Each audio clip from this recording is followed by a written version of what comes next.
Hello CSI team, we have a video coming out today to you, and this is going to focus on the chopping knives and all the differences between the different ones. So we essentially have 5 chopping knives. We have 2 different chef's knives. We have the traditional big giant French chef and then the petite chef. We then have the Santoku style in the 7-inch and the 5-inch. And then we have the vegetable knife slash vegetable cleaver, which is also a chopping knife. So in a previous video we talked about the difference between the French and the traditional style versus the newer and Japanese Santoku style, and really the big difference is how they interact with the cutting board. So this one again is good for chopping and dicing. If you want to slice with it, because the blade is straight and flat once it gets past the curve, you want to do what's called a high cut, where you hold the blade up and just drag the tip along the board so the board isn't dulling the whole knife.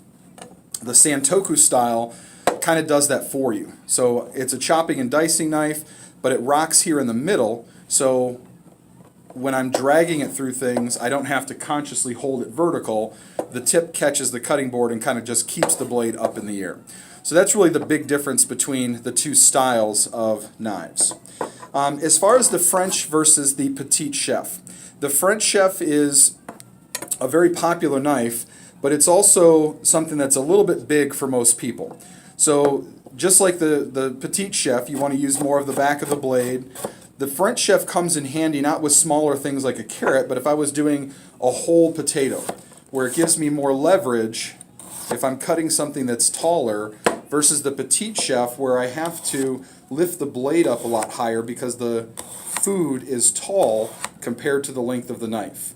Even more so if I'm doing something like a big onion. Again, here I have to lift the blade almost vertical just to be able to get through it. With the bigger French chef, it gives you more leverage where it's just more comfortable because I have a longer knife to do the chopping. Again, I can do a tall piece of food and then I can break it down with the longer or shorter knife and do the smaller stuff. So that's the big difference between the French chef and the petite chef. It's just what's the size of the food that I'm cutting. Most of the time you can get away with the petite chef, but sometimes the French chef comes in handy for people that either just like a bigger knife or want to be able to do bigger, whole foods when they're chopping in some cases. The Santoku style is really, really good for, again, all of your basic chopping applications. And the other nice thing about the Santoku style is, again, when I'm slicing through things with it, it allows the blade, the tip of the blade, to catch the cutting board so that it's not causing the knife to rub on the surface. So this one, again, I can cut through, but as soon as the knife gets through the food, it's on the surface. So you have to do that high cut thing where you just hold the blade up. The Santoku style does that for me. So again, as this cuts through, the blade hits the tip of the blade hits the surface and prevents the actual blade from ending up on the surface. And then again, with the shape of these, you can do all of your chopping and dicing applications, whether it's the cross chop or the slicing or just the regular rock chop.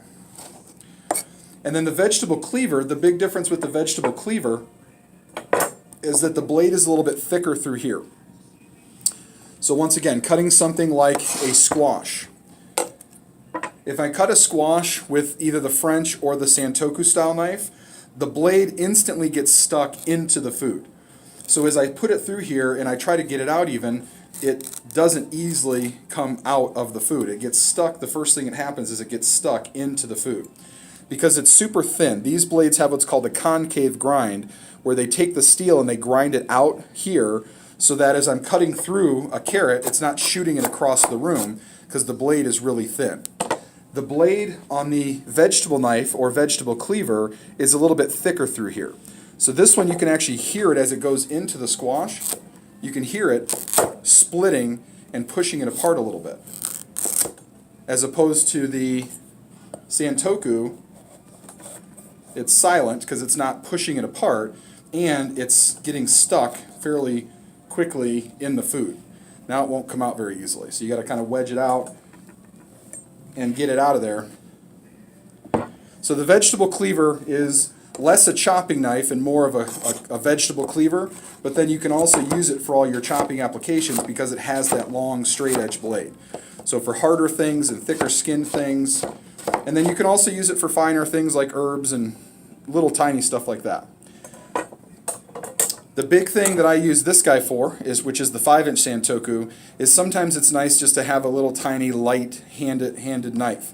So this I can use for all of the same applications. Again, if I'm cutting something that is about as big as the blade, I would want to slice through this versus chop through it because, again, it's such a short blade.